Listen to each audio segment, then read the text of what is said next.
નમસ્કાર વિદ્યાર્થી મિત્રો, ફરીથી ઓનલાઈન લેક્ચરમાં તમારું સ્વાગત છે.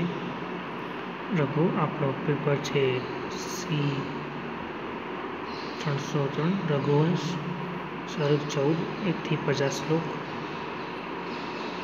અને વ્યાકરણ SYBA હું વિમલા વિદ્યાલયમાં તમારું સ્વાગત કરું છું ઓનલાઈન લેક્ચરમાં. હવે આપણો પ્રશ્ન વિશે અભ્યાસ કરીશું. આપણો પ્રશ્ન છે આજે આપણે આગળ જોઈ ગયા કાલિદાસના જીવન અને સમય વિશે. હવે આપણે કાલિદાસની કૃતિઓ વિશે અભ્યાસ કરવાનો છે. એને કેટલી કૃતિઓનો અભ્યાસ કેટલી કૃતિઓ રચી છે તે વિશે અભ્યાસ કરવાનો છે. તો વિદ્યાર્થી મિત્રો, કવિ કુલગુરુ કાલિદાસને નામે અનેક કૃતિઓ મળી આવે છે, પરંતુ ઋતુસંહાર, કુમાર સંભવ, રઘુવંશ, મેઘદૂત, માલવિકાગ્નિમિત્રમ, વિક્રમોર્વશી અને અભિનવ શાકુંતલમ એમ 7 કૃતિઓની તેની છે. તો આપણે હવે સ્ટેપ બાય સ્ટેપ કૃતિઓનો પરિચય જોઈશું કાલિદાસની.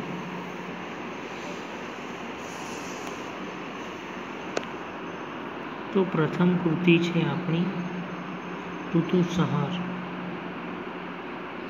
આ એક ઉર્મી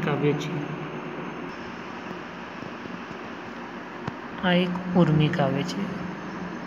ગ્રીષ્મથી આરંભ કરીને એક પછી એક 6 ઋતુઓનું વર્ણન તેમાં છે. આ એક વર્ણનાત્મક, સુંદર પ્રાકૃતિક કાવ્ય છે.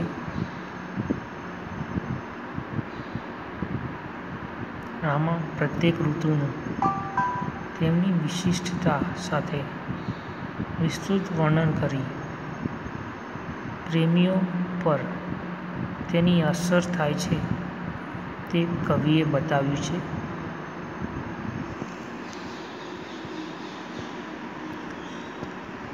કમનીય કલ્પના વિલાસ, સંગીતમયતા, સૂક્ષ્મ શબ્દ સૂઝ વગેરે કવિની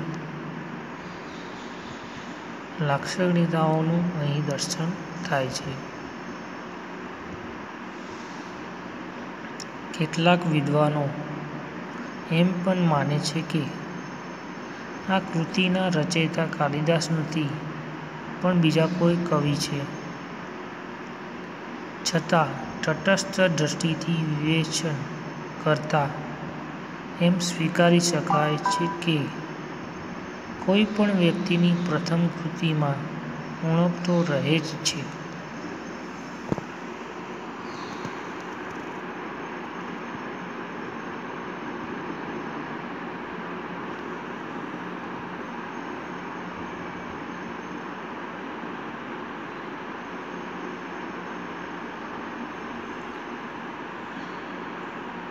તેથી કાલિદાસની આ પ્રથમ કૃતિ છે એમ સ્વીકારવામાં વાંધો નથી.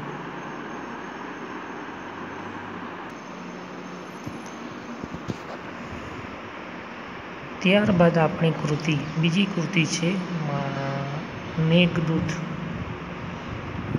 આ એક નાનકડું સુંદર ખંડ કાવ્ય છે. સંસ્કૃત સાહિત્યમાં ઉર્મી કાવ્યોમાં આનું સ્થાન મોખરે છે. આમાં પૂર્વ મેઘ અને ઉત્તર મેઘ તેવા 2 વિભાગો છે. આ કાવ્ય ભાવ પ્રધાન છે. એમાં વિપ્લવ શૃંગાર પ્રધાન રસ છે. પોતાની ફરજમાંથી ચ્યુત થતા લંકાનગરી નિવાસી યક્ષને સ્વામીનો શ્રાપ લાગ્યો છે અને એને પોતાની પ્રિયાથી 1 વર્ષ માટે વિખૂટા થવું પડ્યું છે. તે રામગીરીના આશ્રમમાં રહેવા લાગ્યો છે. 8 માસ વીતી ગયા છે. વર્ષા ઋતુના આગમનથી અષાઢના મહિનામાં વાદળો ઘેરાતા પ્રિયાના જીવનના આલંબન માટે તેણે મેઘ સાથે સંદેશો મોકલ્યો છે. તે મેઘને દૂતના સ્વરૂપમાં પોતાની પ્રિયતમા પાસે મોકલેલો છે. એ પ્રસંગનું અહીં વિસ્તારથી વર્ણન કરવામાં આવેલ છે. ભૌગોલિક વર્ણન ઉત્તમ પ્રકારનું અનુભવાય છે. પૂર્વ મેઘમાં રામગીરીથી અલંકા નગરી સુધીના મેઘમાર્ગ વર્ણનમાં આવેલો છે. ઉત્તર મેઘમાં અલકાનું વર્ણન, યક્ષનું વર્ણન અને યક્ષની પત્નીની વિરહ દશા અને યક્ષે સંદેશ આપવામાં આવ્યો છે. મંદાક્રાંતા છંદનો ઉપયોગ કરવામાં આવેલો છે. દૂત કાવ્યમાં મેઘદૂત મહત્વનું સ્થાન ભોગવે છે.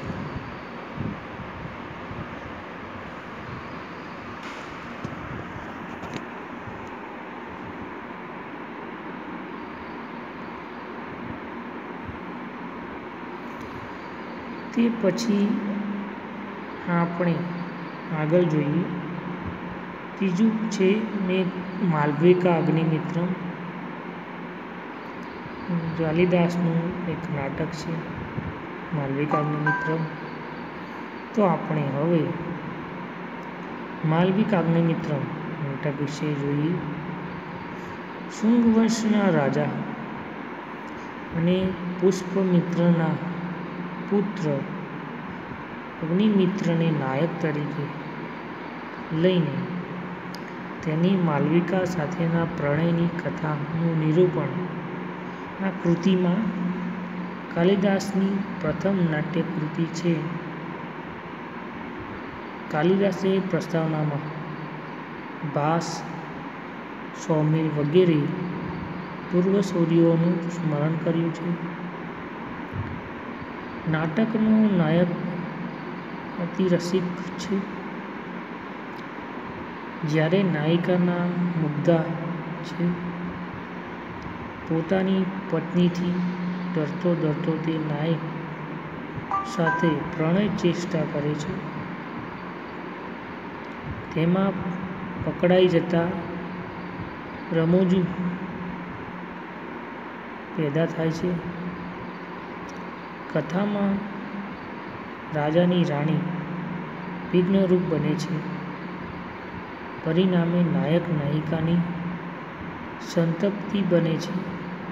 છેવટે રાણી નાયિકાનો મેળાપ કરાવે છે.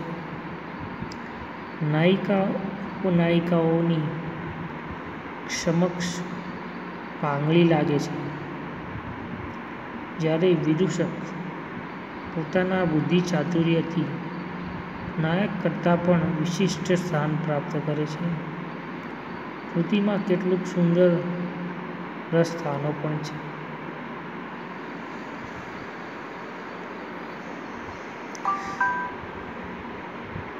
ત્યારબાદ આપણું બીજું નાટક જોઈએ, જે છે વિક્રમોર્વશીયમ. આ નાટકમાં 5 અંગ છે. આમ સર્વ સ્વર્ગની અપ્સરા ઉર્વશી અને મૃત્યુલોકનો રાજા પુરુવારની કથા આલેખાઈ છે. રાજા પુરુવાર ઉર્વશીને કેશીદાત્યના હાથમાંથી બચાવે છે. પરિણામે ઉર્વશી રાજાના પ્રેમમાં પડે છે. વિદૂષકની મૂર્ખાઈથી રાજાની રાણી ઓસિનરીના હાથમાં રાજા ઉર્વશીના ભોજપત્ર આવે છે. પછીથી રાણી પોતે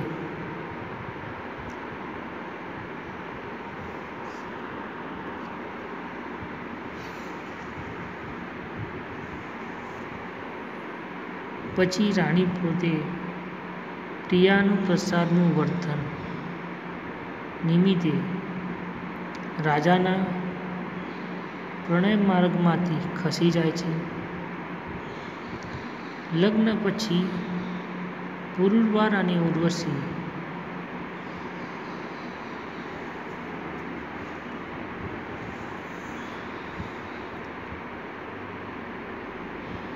ઉર્વશી ગંધમાદક પર્વત પર વિહાર કરવા માટે જાય છે. ત્યારે પુરવાર ઉદયવતી નામની વિદ્યાધર કન્યા સામે જુએ છે અને ઉર્વશી રિસાઈને સિનિષદ કુમારવનમાં પ્રવેશે છે. આથી તે વેલી બની જાય છે. સંગમનીય મણિ દ્વારા રાજા અને ઉર્વશીનું પુનઃમિલન થાય છે અને બંને રાજ્યમાં પાછા આવે છે. ત્યારબાદ રાજાના પુત્ર કુમાર આયુનું પણ મિલન થાય છે. નાટકનું કથાવસ્તુ અંતરિક્ષ અને પૃથ્વી વચ્ચે ઝોલા ખાય છે. ઉર્વશીમાં માતૃહૃદયથી ઉર્મિ નથી, એ સ્વાર્થી પ્રેમિકા છે એવી ટીકા થઈ છે. આ નાટકમાં ચોથાંકમાં અત્યંત રમણીય છે અને એ કવિના અનુપમ પ્રકૃતિ પ્રેમનું ઉત્તમ ઉદાહરણ પૂરું પાડે છે. હવે વિદ્યાર્થી મિત્રો, આપણું આગળનું નાટક જોઈએ. કાલિદાસનું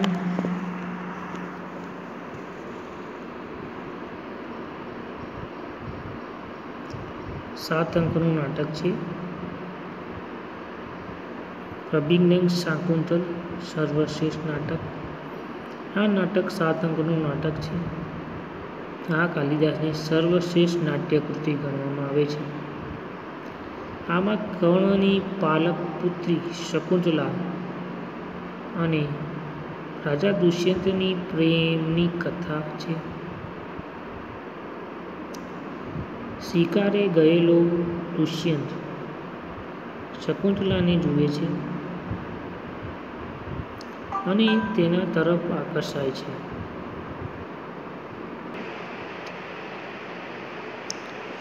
કર્ણની પાલક પુત્રી શકુંતલા અને રાજા દુષ્યંતની પ્રેમની કથા છે. શિકારે ગયેલા દુષ્યંત શકુંતલાને જુએ છે અને તેના તરફ આકર્ષાય છે. બંને ક્ષત્રિય હોવાથી ગાંધર્વ વિવાહથી જોડાય છે. શકુંતલા ગર્ભવતી થાય છે. એકવાર દુષ્યંતનો જ વિચાર કરતી શકુંતલા બેઠી હોય છે ત્યારે અતિથિ તરીકે આવેલા દુર્વાસાનો સત્કાર કરી શકતી ન હતી. આથી તેને શાપ મળે છે, જેના પરિણામે દુષ્યંત તેનો અસ્વીકાર કરે છે. શકુંતલાને તેની માતા મેનકા લઈ જાય છે. માછીમાર પાસેથી વીંટી મળતા દુષ્યંતને શકુંતલાની સ્મૃતિ તાજી થાય છે અને બંનેનું મહર્ષિ મારીચના આશ્રમમાં મિલન થાય છે. આ ગ્રંથ કાલિદાસની પરિણીતિ પ્રજ્ઞાનું ફળ છે.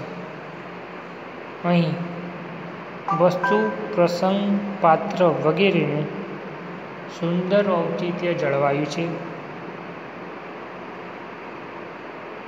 તો હવે વિદ્યાર્થી મિત્રો, આના પછીનું છઠ્ઠું છે આપણું નાટક કુમાર સંભવ. મહાકાવ્ય તરીકે પ્રસિદ્ધ પામેલું કાલિદાસનું 17 સર્ગનું કુમાર સંભવ નાટક વિશે જોઈએ.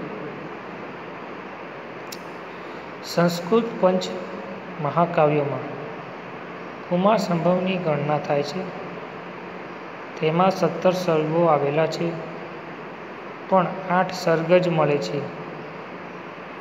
ભગવાન શિવ અને માતા પાર્વતીની કથા આ મહાકાવ્યમાં વર્ણવી છે. તારકાસુરના ત્રાસથી ત્રાસેલા દેવોને બ્રહ્માનો સેનાપતિ માટે વિનંતી કરી અને બ્રહ્માએ હિમાલયની પુત્રી પાર્વતી અને શિવના વિવાહથી પુત્ર ઉત્પન્ન થાય અને તેને સેનાપતિ બનાવીને તારકાસુરનો નાશ થઈ શકે તેમ કહ્યું. ઇન્દ્રાદિ દેવો કામદેવની મદદથી શિવ અને પાર્વતીનું મિલન કરાવવાનો પ્રયત્ન કરે,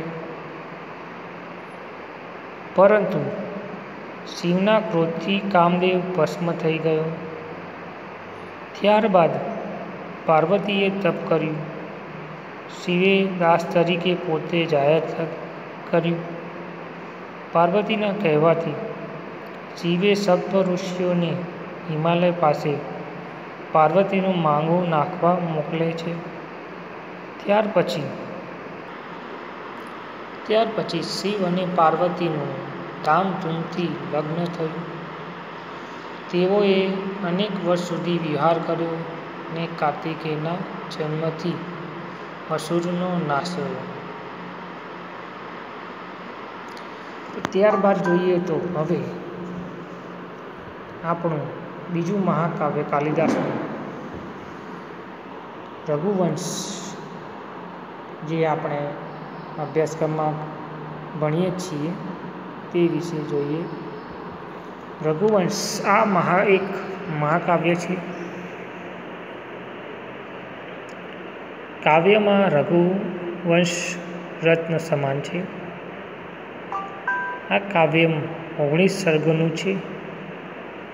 તેમાં સૂર્યવંશી રાજા દિલીપથી શરૂ કરી અગ્નિવર્ણ સુધીના રાજાઓના ચરિત્રનું વર્ણન કર્યું છે. આમાં અનેક નાયકો છે, છતાં કથારસમાં વિક્ષેપ પડતો નથી. તે કવિની ઉત્તમ કલાનું દ્રષ્ટાંત છે. આ કાવ્ય તેની ભાષા, વર્ણન, પ્રવાહીપણું વગેરેને લીધે સાહિત્યમાં સર્વોત્તમ કૃતિ તરીકે સ્થાને છે. આ મહાકાવ્યમાં દિલીપ ગૌસેવા, રઘુ ઇન્દ્ર યુદ્ધ, રઘુનો દિગ્વિજય, અજનો વિલાપ, સેવા ત્યાગ જેવા પ્રસંગો આવેલા છે. આમ અહીં રઘુવંશમાં અજ વિલાપની સેવા વગેરેનો પ્રસંગ પૂર્ણ થાય છે.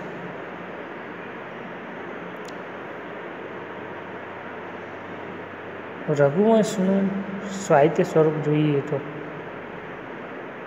મહાકાવ્યના લક્ષણો અને રઘુવંશનું મહાકાવ્ય તરીકે મૂલ્યાંકનમાં સંસ્કૃતમાં કાવ્ય શબ્દ ખૂબ જ વ્યાપક અર્થમાં વપરાયેલો છે. લોકોત્તર વર્ણનમાં નિપુણ એવા કવિનું કર્મ સર્જન તે કાવ્ય કહેવાય છે. અને તેના કોઈ પણ વ્યાખ્યામાં છંદોમય રચના જ કાવ્ય કહેવાય તેવું સૂચન નથી, પરંતુ કાવ્ય એટલે સંપૂર્ણ વાગ્મય એવો અર્થ તેની વ્યાખ્યા પરથી સિદ્ધ થાય છે. સંસ્કૃત નામો એવો કથામ વ્યાખ્યાતમ મહર્ષિઓ. સંસ્કૃત ભાષાને મહર્ષિઓ દ્વારા દૈવીય વાણી કહેવામાં આવી છે. જે બે વિભાગમાં વિભાજિત છે. એક છે વૈદિક અને બીજી છે લૌકિક. લૌકિક સંસ્કૃતમાં રચાયેલા કોઈ પણ સાહિત્ય પ્રકારને અલંકાર શાસ્ત્રીઓએ કાવ્ય નામ આપ્યું છે. આ કાવ્ય મુખ્યત્વે બે ભાગમાં વહેંચાયેલું છે: દ્રશ્ય કાવ્ય છે અને શ્રાવ્ય કાવ્ય. દ્રશ્ય કાવ્યમાં રૂપકોનો સમાવેશ થાય છે.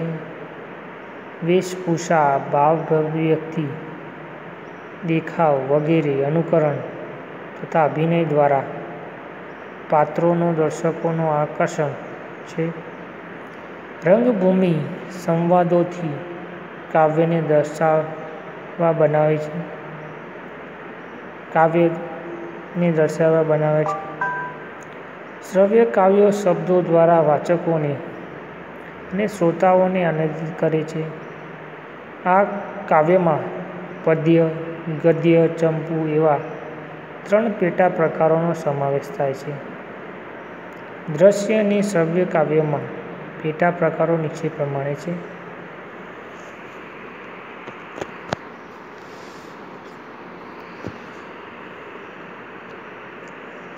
લૌકિક સંસ્કૃત સાહિત્યના કાવ્યમાં દ્રશ્ય કાવ્ય, શ્રવ્ય કાવ્ય. દ્રશ્ય કાવ્યમાં રૂપકો 10 પ્રકારના, ઉપરૂપકો 18 પ્રકારના અને શ્રવ્ય કાવ્યમાં 3 પ્રકાર છે: પદ્ય, ગદ્ય અને ગદ્ય પદ્ય મિશ્ર. પદ્યમાં પણ 3 કાવ્ય છે: મહાકાવ્ય, ખંડકાવ્ય, મુક્તક કાવ્ય. અને ગદ્યમાં પણ 2 છે: કથા અને આખ્યાયિકા. અને ગદ્ય પદ્ય મિશ્રમાં ચંપુ.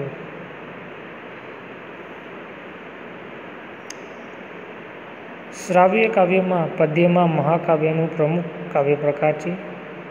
સંસ્કૃત સાહિત્યમાં તેનું મહત્વનું સ્થાન છે.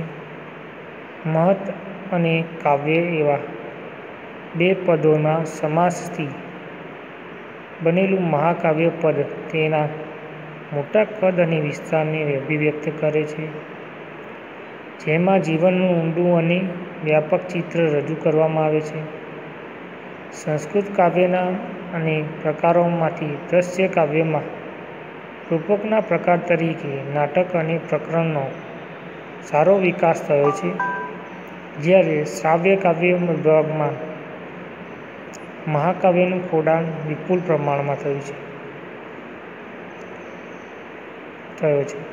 જ્યારે સંસ્કૃત સાહિત્યમાં નીચેના 5 મહાકાવ્યો અત્યંત પ્રસિદ્ધ છે: કાલિદાસનું રઘુવંશ, કાલિદાસનું કુમાર સંભવ, ભારવીનું કિરાતાર્જુન, માઘનું શિશુપાલ અને શ્રીહર્ષનું નૈસર્ગિક ચરિતમ.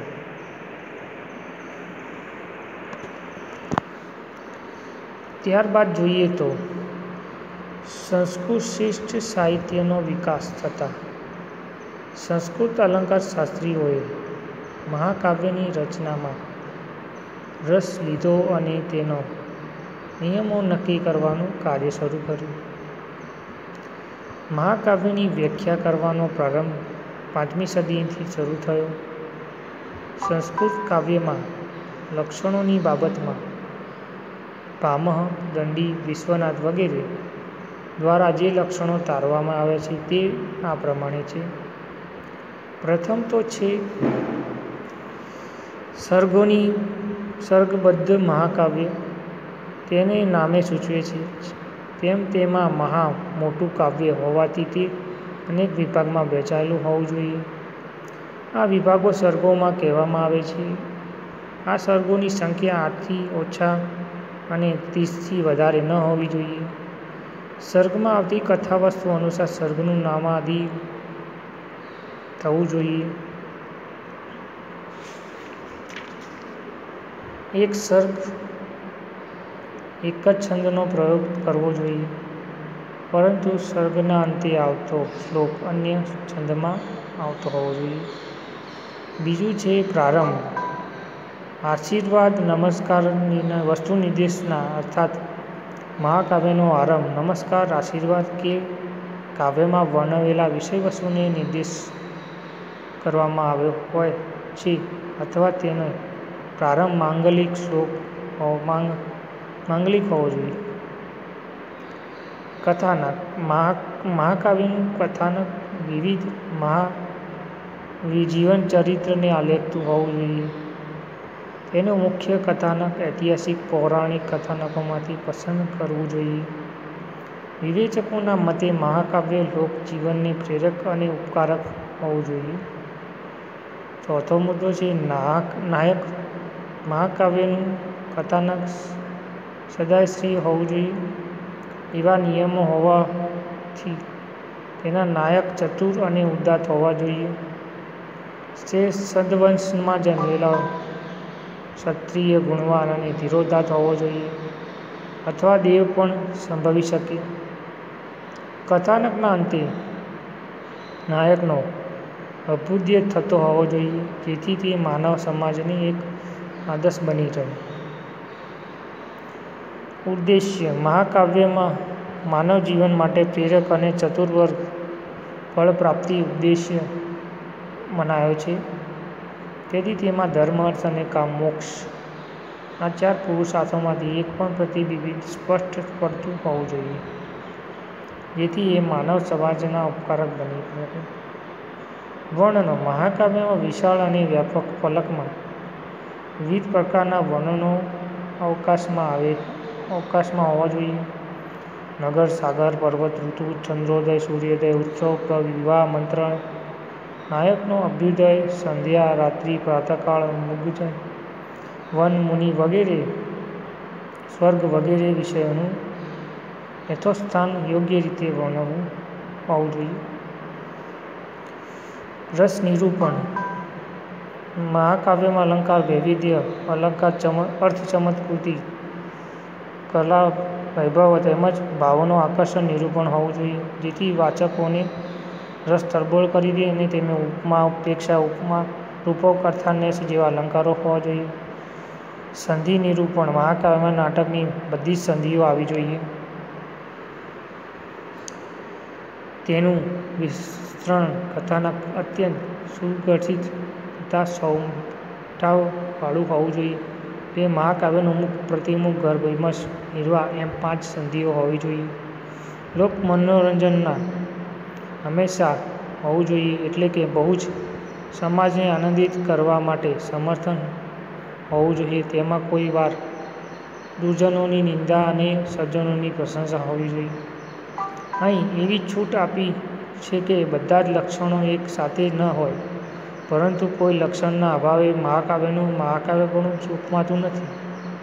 એકાદ આંગળીઓની કપાઈ ગઈ હોય તો તેવી વ્યક્તિને માણસ તો કહી શકાય, પણ આ રીતે ભિન્ન ભિન્ન વૃત્તાંતોથી લોકરંજકનું બનેલું મહાકાવ્ય યુગો સુધી અમર રહે છે અને લોકોને અવર્ણનીય આશ્ચર્ય આપે છે.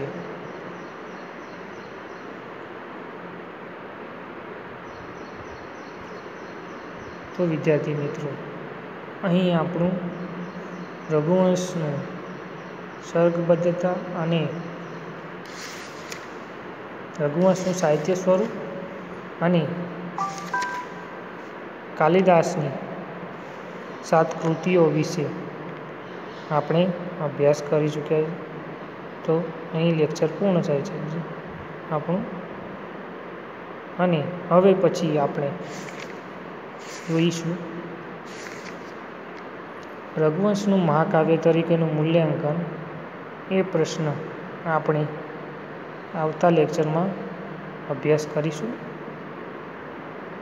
તેના રઘુવંશ મહાકાવ્ય તરીકેનું મૂલ્યાંકનમાં સર્ગના બંધારણ, પ્રારંભ, કથાનક, વર્ણનો, નાયક, શીર્ષક, રસ નિરૂપણ, અલંકાર નિરૂપણ, છંદ અને સંધિ નિરૂપણ, ઉપદેશ વગેરે વસ્તુનું ચર્ચા કરીશું. ત્યારબાદ આપણે રઘુવંશના મહાકાવ્યના મૂલ્યાંકન પછી અહીં આપણું લેક્ચર પૂર્ણ